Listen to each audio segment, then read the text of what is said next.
নমস্কার বন্ধুরা, তৃষ্ণার রান্নাঘরে আপনাদের সকলকে স্বাগত জানাই।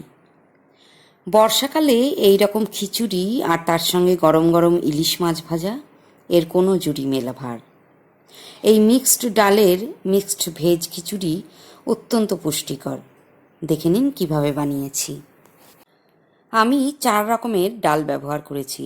মুসুরির ডাল একটু বেশি পরিমাণে নিয়েছি, এগুলো অড়হর ডাল, এটা কলাই ডাল, আর এগুলো মুগ ডাল। মুগ ডালটাও পরিমাণে সামান্য একটু বেশি নিয়েছি। সব মিলিয়ে এখানে আছে 300 গ্রাম মতো। এই বাটিটায় আছে 250 গ্রাম চাল, সাধারণ ভাতের চাল। আজ আমি যে যে সবজি ব্যবহার করেছি সেগুলো দেখে নিন।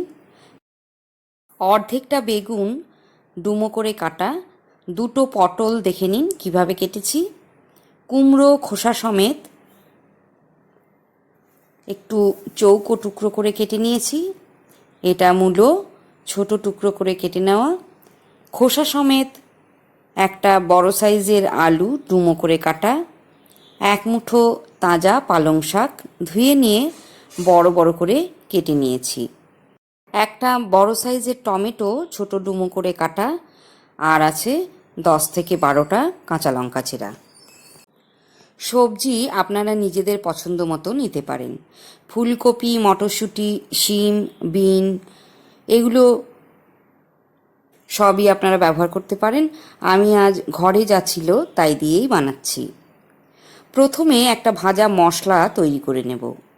এর জন্য শুকনো কড়াইতে 3টে তেজপাতা, 3টে গোটা শুকনো লঙ্কা, 2টো ছোটো এলাচ, 2 টুকরো দারচিনি, 1 চামচ গোটা জিরে, 1 চামচ গোটা ধনে দিয়ে দিলাম। এবার এগুলো ভেজে নেব। যখন দেখবেন সুগন্ধ বেরোচ্ছে, নামিয়ে নিয়ে ঠান্ডা করে গুঁড়ো করে রাখবেন। এবার ওই কড়াইতেই আমি কলাই ডাল আর মুগ ডালটা ভেজে নিচ্ছি। কিছুক্ষণ ভাজার পর দেখবেন ডালের থেকে একটা সুগন্ধ বেরোতে শুরু করেছে। হালকা ব্রাউন কালার চলে এলে এগুলো নামিয়ে নিতে হবে। আমি এই পাত্রটায় খিচুড়ি করব। ওভেনে বসিয়ে দিয়েছি। এই বাটিটার 2 বাটি চাল ডাল হয়েছে। অতএব আমি এর 4 গুণ অর্থাৎ 8 বাটি জল এই বাটিটা মেপে দিয়ে দিয়েছি। চাল ও 4 রকমের ডাল খুব ভালো করে 4 থেকে 5 বার ধুয়ে নিয়ে জল ঝরিয়ে নিয়েছি। যে জলটা বসিয়ে দিয়েছিলাম দেখুন গরম হয়ে গেছে। তো ধুয়ে রাখা চাল ডাল দিয়ে দিচ্ছি। যখন ফুটতে শুরু করবে, ওপরের সাদা ফেনা হাতা করে ফেলে দিতে হবে। এবার স্বাদ মতো লবণ আর পরিমাণ মতো হলুদ দিয়ে দিলাম।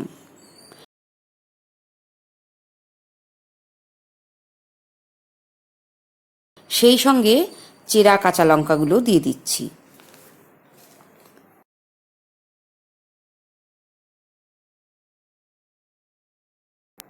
তলা থেকে একবার ভালো করে নেড়ে দিলাম। 50% চাল ডাল সেদ্ধ হয়ে গেলে সমস্ত সবজিও দিয়ে দিতে হবে।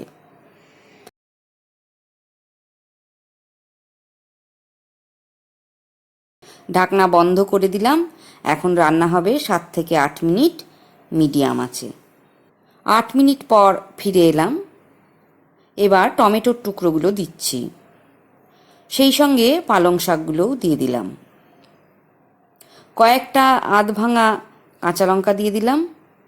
এখন আবারও ঢাকনা বন্ধ করে রান্না করব আরও 5 থেকে 6 মিনিট।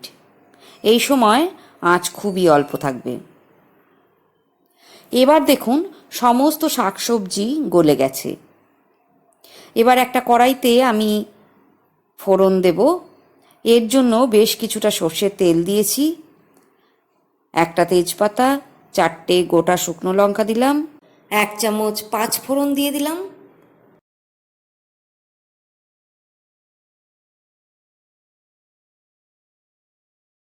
পাঁচ ফোড়ন ফুটে উঠলে এবার 1 চামচ আদা বাটা দিয়ে দিলাম।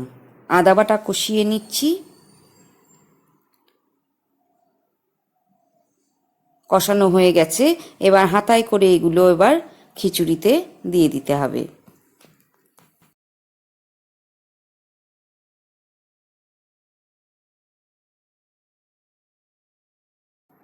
খিচুড়ির সাথে সমস্ত কিছু ভালো করে এবার মিশিয়ে দিতে হবে। শেষে দিচ্ছি 1 চামচ ঘি আর 1 চামচ চিনি দিয়ে দিলাম। সেই সঙ্গে প্রথমে যে ভাজা গুঁড়ো মশলা তৈরি করে রেখেছিলাম সেটাও দিয়ে দিলাম। আবারও একবার তলা থেকে ওপর পর্যন্ত খুব ভালোভাবে মিশিয়ে দিতে হবে। ঢাকনা বন্ধ করে এবার ওভেন বন্ধ করে দেবেন। গরম ওভেনের ওপরে ঢাকনা বন্ধ অবস্থায় 10 মিনিট রেখে তারপর পরিবেশন করবেন। আমার আজকের ভিডিও কেমন লাগলো জানাবেন প্লিজ। ভালো লাগলে একটা লাইক দেবেন। এই খিচুড়িটা বাচ্চারাও খুবই পছন্দ করবে। আর ভাজা মশলার গুঁড়োর কারণে দারুণ একটা ফ্লেভার আসে, তো মশলাটা দেবেন অবশ্যই। নতুন বন্ধুরা আপনারা সাবস্ক্রাইব করুন, সঙ্গে থাকবেন। আমি আবার আসবো নতুন কোনো ভিডিও নিয়ে। আজ এইটুকুই, ভালো থাকবেন।